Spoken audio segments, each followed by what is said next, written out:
Hello friends. आज हम लोग बायो में लाइफ प्रोसेसेस को देखेंगे। जो भी शिक्षक भर्ती की परीक्षा होने वाली है ना, इसमें ये शिक्षक के लिए, शिक्षक में साइंस में जो सेक्शन है बायो वाला, उसमें से ही रहेगा लाइफ प्रोसेसेस। इसको हम लोग देखेंगे। और चलिए इसमें सेशन स्टार्ट करते हैं।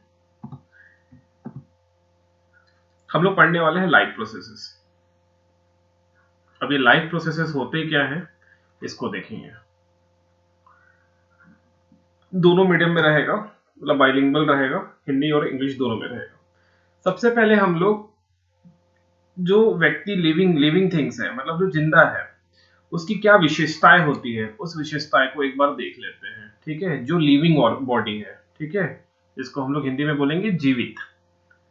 तो उसकी पहली विशेषता यही है कि वो सेल से मिलके बना है। सेल मतलब कोशिका, कोशिकाओं से मिलके बना है।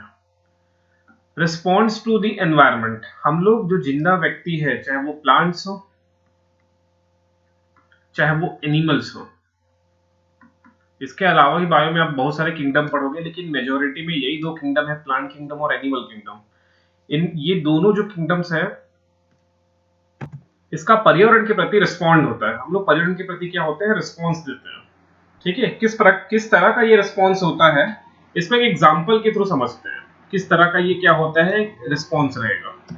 जैसे देखिए, एग्जाम्पल देखिए, जब रेनी सीजन आती है, बरसात का मौसम आता है, तो इसी सीजन में ही हम लोग क्या करते हैं, क्रॉप उगाते हैं, फसल उगाते हैं। क्योंकि हमको पता है कि क्रॉप्स को क्या चाहिए, मॉइस्चर चाहिए। मॉइस्चर मतलब नमी। तो नमी का जो वातावरण है, वो केवल रेनी सीजन में ही, मतलब बरसात का जो सीजन होता है, उसी में पॉसिबल है। क्रॉप्स को वाटर चाहिए, कुछ क्रॉप्स को ज्यादा पानी चाहिए, तो हम लोग उसको रेनी सीजन में लगाएंगे। क्रॉप्स को कम लाइट चाहिए, लाइट कम चाहिए, मतलब धूप कम चाहिए, तो धूप कम चाहिए तो रेनी सीजन में ही धूप कम रहेगा। गर्मी का सीजन में बहुत तेज धूप होगा। मतलब क्रॉप्स को ना मॉडरेट में चाहिए। ऐसा नहीं कि एकदम ज्यादा धूप चाहिए, एकदम कम चाहिए, तो उसको मॉडरेट चाहिए। तो रेनी सीजन में ही ये क्रॉप क्या कर रहे हैं, एनवायरमेंट की उस जो सीजन है, उस सीजन में रिस्पॉन्स दे रहे हैं। अगर मैं इस क्रॉप को गर्मी में लगाऊंगा, अगर गर्मी में इसको मैं लगाना चालू किया, तो उसको सफिशिएंट अमाउंट में पानी, मॉइस्चर ये सब नहीं मिलेगा। मतलब गर्मी की वजह से वो झुलस जाएगा, भुंजा जाएगा, वो प्लांट जो है पूरी तरह से भुंजा जाएगा। तो फिर वो फसल नहीं उग पाएगी, है ना। ये समझ में आया होगा। तो हम लोग एनवायरनमेंट के प्रति, जो हमारा पर्यावरण है, हम पर्यावरण के प्रति क्या होते हैं, बहुत संवेदनशील होते हैं। तो ये बोल रहा है, लेकिन कोई नॉन लिविंग थिंग है, कोई पत्थर है, उस पत्थर को आप धूप में रखो, गर्मी में रखो, पानी में डुबा दो, कोई फर्क नहीं पड़ेगा। लेकिन हमको हमारे पर्यावरण के प्रति हम क्या है, संवेदनशील है। बस यही बोल रहा है। ग्रोइंग एंड डेवलप, वो बढ़ेगा और उसका विकास होगा। सीडीपी जो आप लोग का 30 मार्क्स का पोर्शन ही है, चाइल्डहुड एंड डेवलपमेंट प्रोग्राम, इस वाले में ही आप लोग पढ़ोगे ग्रो एंड डेवलपमेंट। बस ये, क्योंकि ग्रो और बच्चा ग्रो भी करता है और उसका विकास भी होता है, वृद्धि और विकास हिंदी में बोलते हैं। तो ये लिविंग थिंग्स का ही क्या है, एक प्रकार का विशेषता ही है।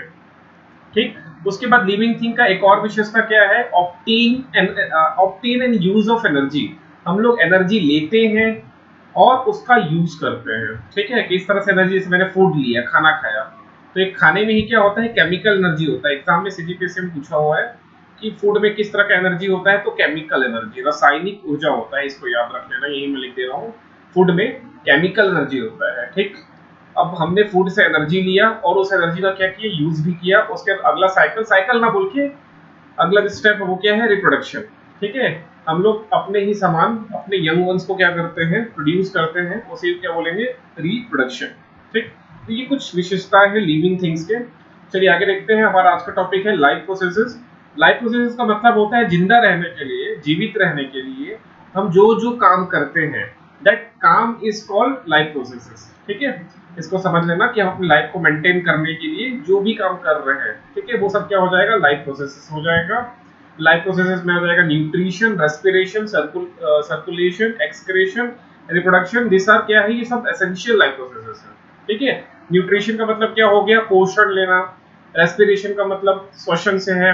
सर्कुलेशन से हमारे बॉडी में ब्लड फ्लो हो रहा है, उस ब्लड में बहुत सारे फूड है, ऑक्सीजन है, जो ईच एंड एवरी सेल तक जा रहे हैं, ये सर्कुलेशन में आ जाएगा। एक्सक्रीशन मतलब पोषण लेने के बाद जो हमारे बॉडी में वेस्ट बनता है, उस वेस्ट को हम बाहर निकालते हैं यूरिन के थ्रू, ठीक है, तो वो क्या हो जाएगा, एक्सक्रीशन हो गया। तो रिप्रोडक्शन हो गया। ये सब क्या है, लाइफ प्रोसेस है, जीवित रहने के लिए ये सब काम हम कर रहे हैं, ठीक है, दैट्स वर्क, ये सब कोई काम क्या बोलते हैं, लाइफ प्रोसेस। तो यहाँ लाइफ प्रोसेस को लिस्ट कर दिया गया है, देखो एक ट्रांसपोर्टेशन दिख रहा है, रेस्पिरेशन लंग्स है ये, ठीक है, एक्सक्रीशन, ठीक है, एक्सक्रीशन, रिप्रोडक्शन है, फिर मेटाबॉलिज्म मतलब डाइजेशन है, न्यूट्रिशन है, ये सब क्या आ जाएगा, लाइफ प्रोसेसेस है, ठीक। अब देखो न्यूट्रिशन क्या होता है। देखो हो क्या रहा है ना, मैंने कोशिश किया कि मैं इसको हिंदी में तैयार करूं, लेकिन हिंदी में मटेरियल मिला नहीं इंटरनेट में, इसलिए मैं इंग्लिश में ले आया। अब मैं इसको आपके साथ ट्रांसलेट करते चलूंगा। ये इसको बोलते हैं हिंदी में पोषण, ठीक है।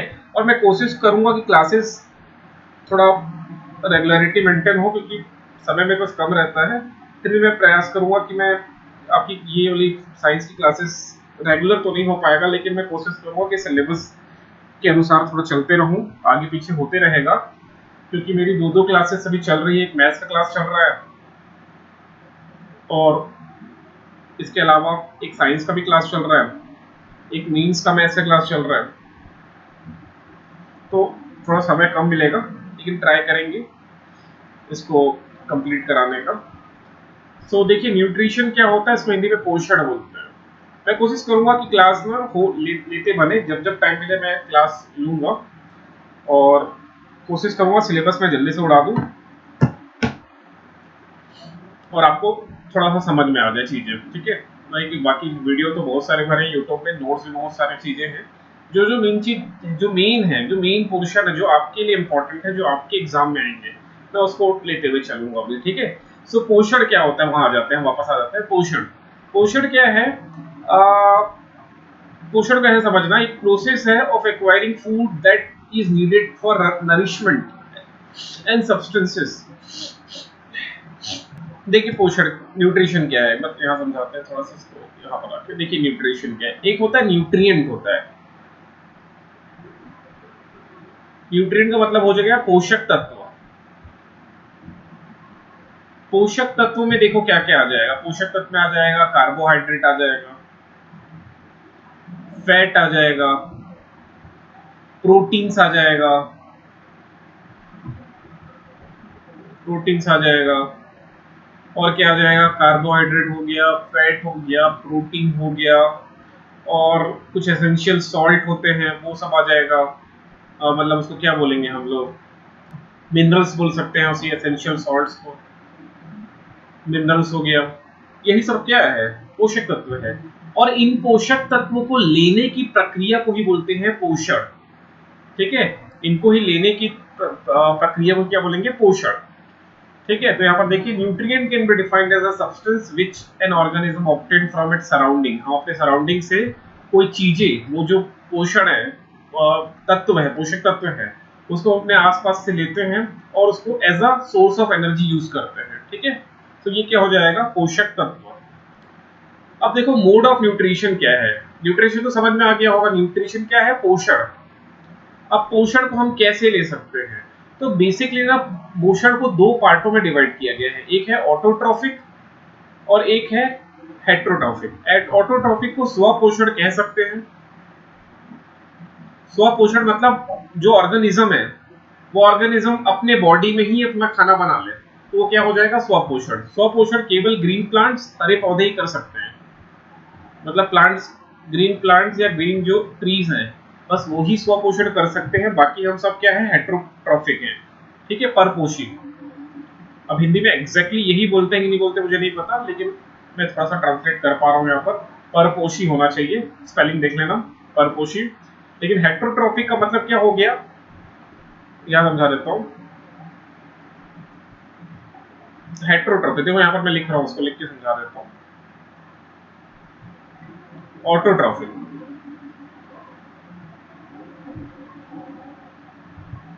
ऑटोट्रॉफिक, और एक है हेटेरोट्रॉफिक।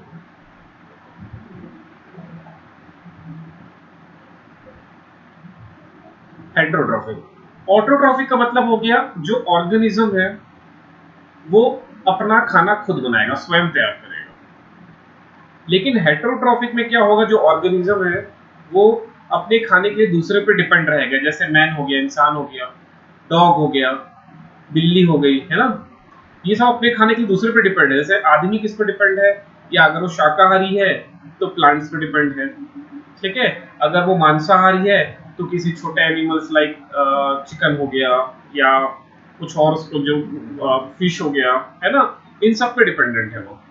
तो हम किसी न किसी चीज पर डिपेंड है ना, हेट्रोट्रॉफिक। डॉग जो है, अगर वो जैसे कि मैंने रोटी खिलाया तो रोटी कहाँ से आ रहा है, प्लांट से आ रहा है, तो किसी न किसी पे डिपेंड है वो। जैसे कैट है, कैट को मिल्क पिला रहा हूँ, मिल्क भी कहाँ से आ रहा है, काऊ से आया। और काऊ का मिल्क, काऊ को खाना खाना कहाँ से मिल रहा है, तो फिर से प्लांट से मिल रहा है।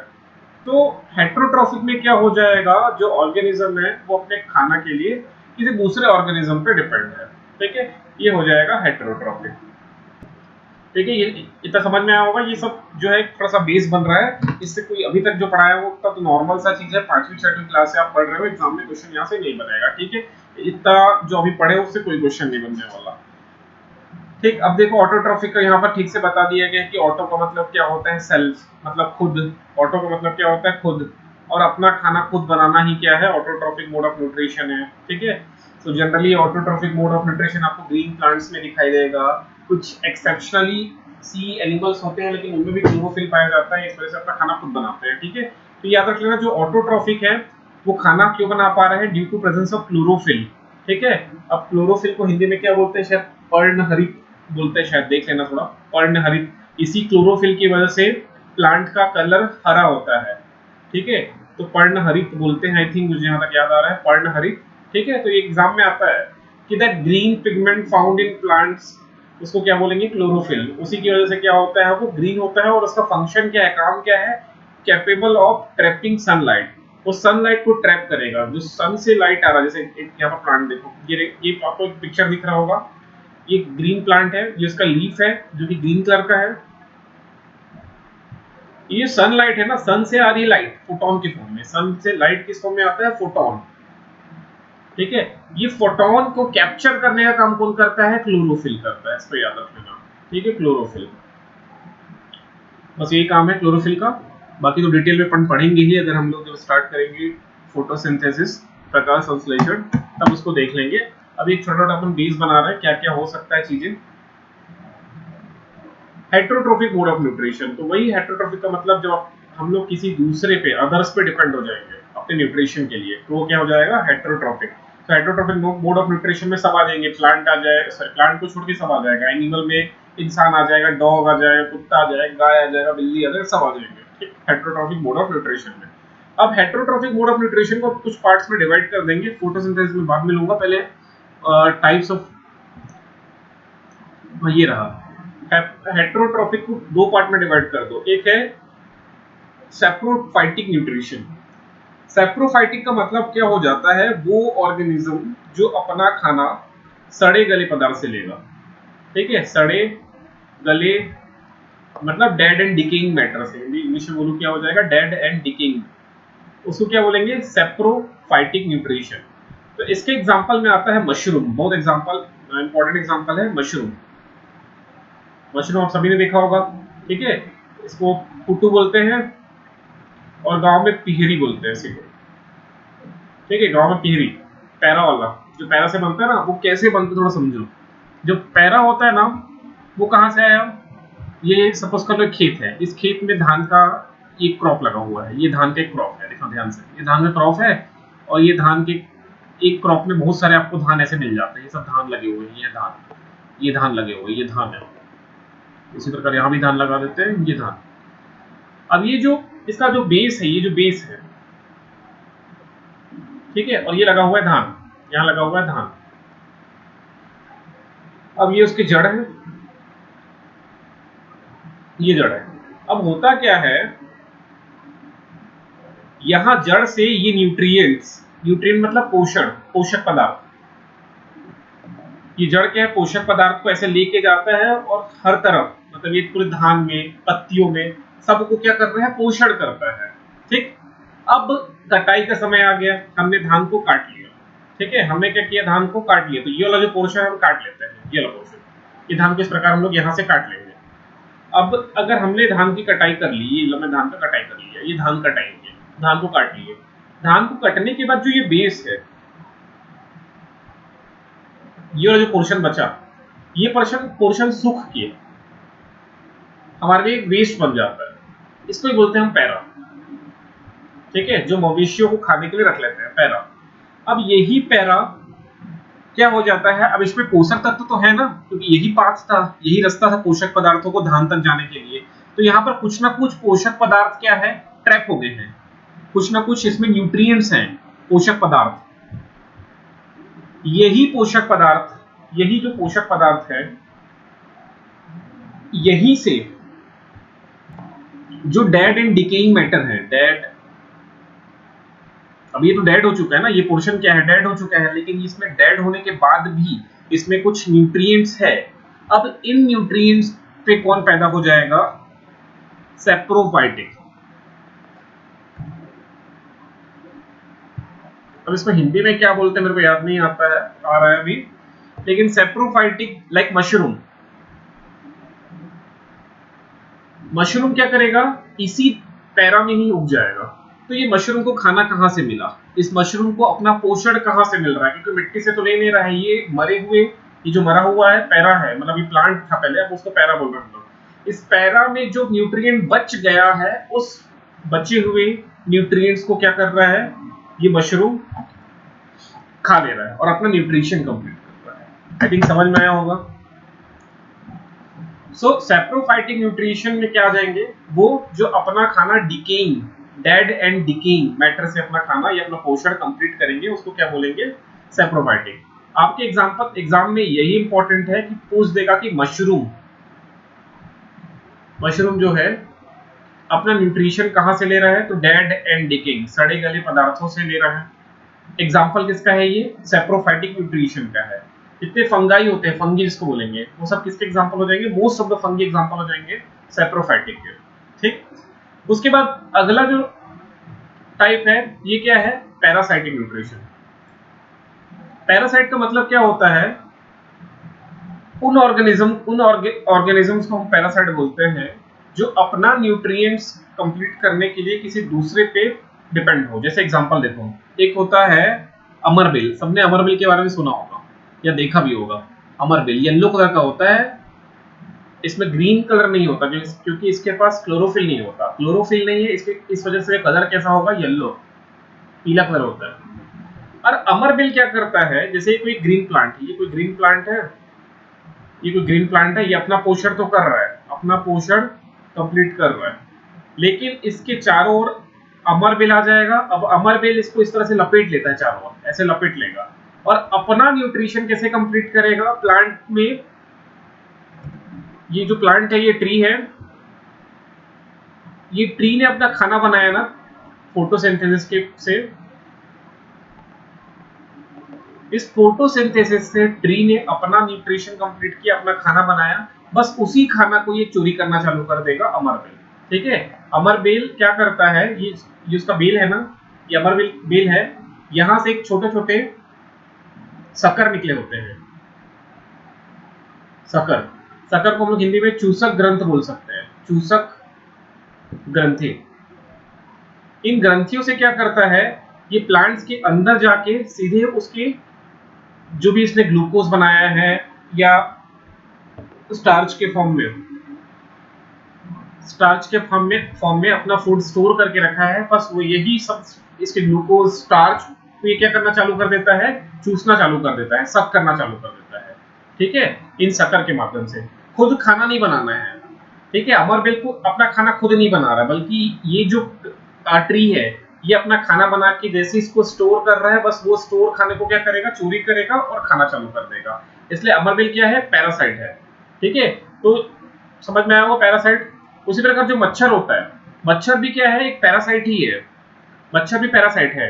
हमारे खून में क्या होता है, ग्लूकोज होता है, खाना होता है, उस खाने को मच्छर क्या करना चालू कर देता है, चूसना चालू कर देता है, तो वो भी एक प्रकार का क्या हो गया, पैरासाइट हो गया, ठीक।